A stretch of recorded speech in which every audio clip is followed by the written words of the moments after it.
Hi everyone, this is Darius from Self-Archeology.com. I hope you're all well. Today I would like to talk to you about an example or a simile, how a person feels when they experience a panic attack or anxiety attack or live in a constant state of chronic anxiety. So one day I was riding my bicycle, and usually I tend to avoid riding it on a street or on a road because a lot of people are really bad at driving, and there were a few accidents where a car hit a bicyclist. So usually I don't do it, but that day I was doing it, and for a few seconds I was entertaining that thought that what if a car comes from behind and just hits me? And for that very short amount of time, my body tensed up. My body reacted to this thought as if this was reality. Not fully, but it reacted.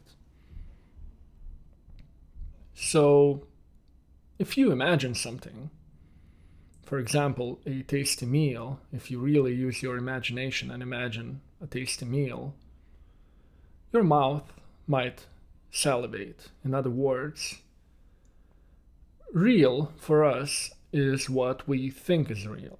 So, for example, if I believe in ghosts, if I believe that there's a ghost in my room right now, then I will feel and react as if there's a ghost in my room. Now, objectively, it's not true, but if that's my frame of reference, my mindset is such as I believe in ghosts, then ghosts for me are real, even though objectively they are not. For me, they are very real, and my reactions are to that reality of mine. So, where I'm going with this, imagine being hit in your solar plexus. For those who don't know what it is or how does it feel to be hit in it, this is my upper body. The solar plexus is right underneath your chest. So this is where my chest ends. This is my solar plexus. Now, imagine that you are hit in it. Or for the sake of an experiment, just relax your body, relax your muscles, don't flex anything, and gently tap right here in your solar plexus. Very gently, don't flex your muscles. You might feel, even if it's a gentle tap, you might feel your body contracting. That's a natural reaction. So imagine if you are being hit in it, or if you are about to be hit in it. Now, for those who don't know how it feels, when you get hit in the solar plexus, the impact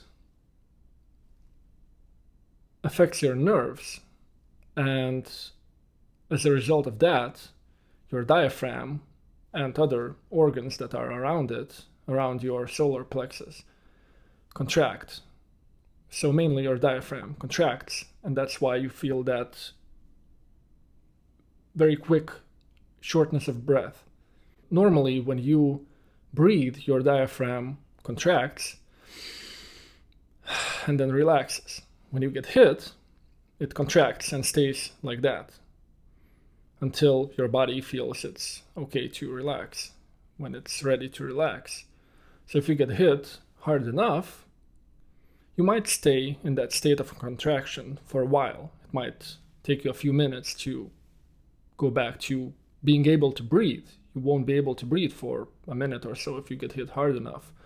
And if you get hit hard enough, harder than hard enough, you might actually die. And I think it's a good simile because people know that when they feel anxious, their breathing increases. Their rate of breathing increases. You breathe more, or if it's a sudden sense of danger, your body chest contracts. You're awaiting an attack. So you hold your breath in, and you only relax when it's safe enough, when you feel it's okay to relax. So the same happens with your body when you get hit in the solar plexus.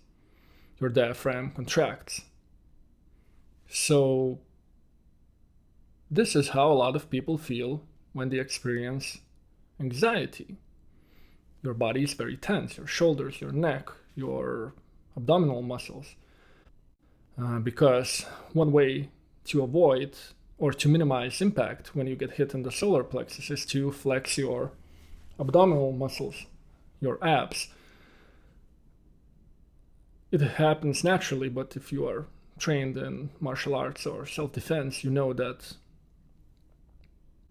you're supposed to flex your abdominal muscles. And here's another test. Flex your abdominal muscles and then tap on your solar plexus. You can endure much more impact because your muscles protect your solar plexus.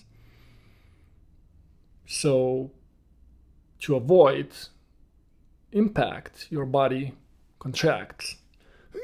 It awaits an attack.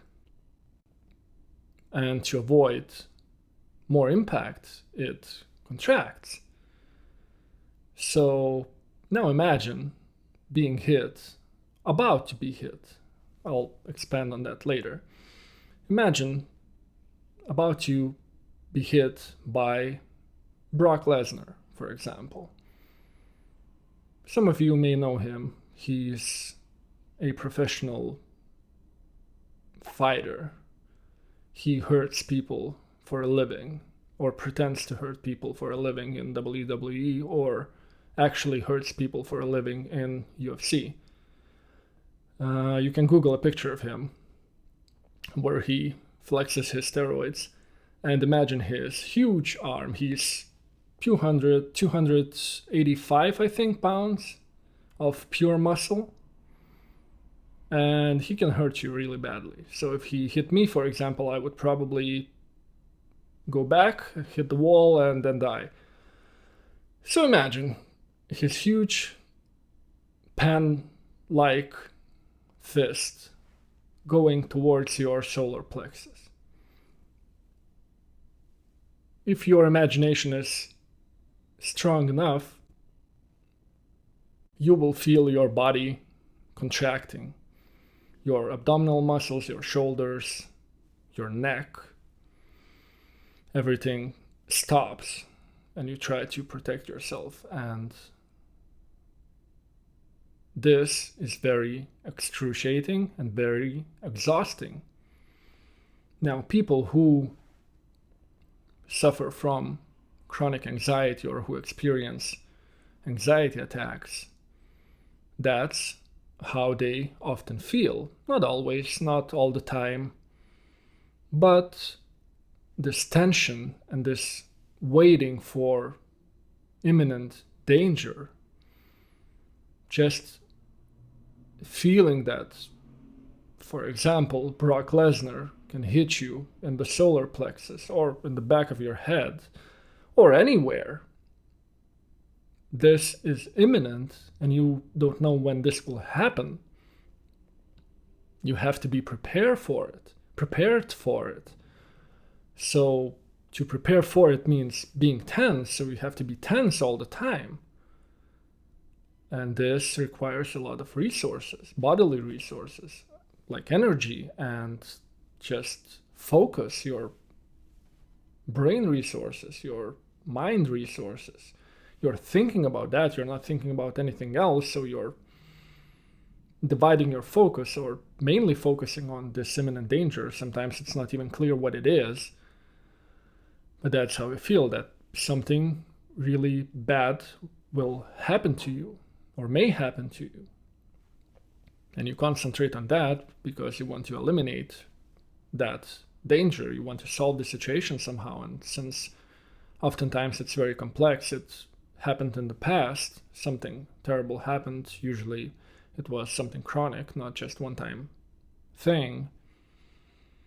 It's difficult to solve it in the present because sometimes people don't know how it happens and they try to solve it in the present. They kind of imagine something or make something more important right now and try to deal with the past danger here in hope that this chronic anxiety will go away. It won't, but sometimes it helps them somehow alleviate that anxiety. So if you feel that random, unpredictable, imminent, horrible danger being here all the time, where you have to be prepared, you can never relax. At least not fully. You can't, because it's too dangerous, it's too important. You have to deal with it somehow. And this is really excruciating. So some people might be looking at this video and saying that, yes, that's exactly how it feels. That's how I feel when I feel anxious. That's how other people feel when they're anxious. It's this imminent danger in a form of Brock Lesnar trying to hit me, and I'm being tense all the time, trying to avoid it or minimize it. And sometimes people feel that it's impossible to protect yourself, therefore they panic and just faint because it's too difficult, too scary to stay in reality. So their mind shuts off or their body shuts off and you just collapse. Others might feel, oh, that's interesting. I've never thought about it this way, and now I understand anxiety or panic much better than before. It sounds horrible, so I empathize with other people who are experiencing that much better. So I hope this explanation was useful to you. If it was, you can click the like button. The dislike button is over there too.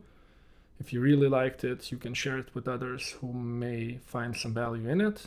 And see you in the future. Bye.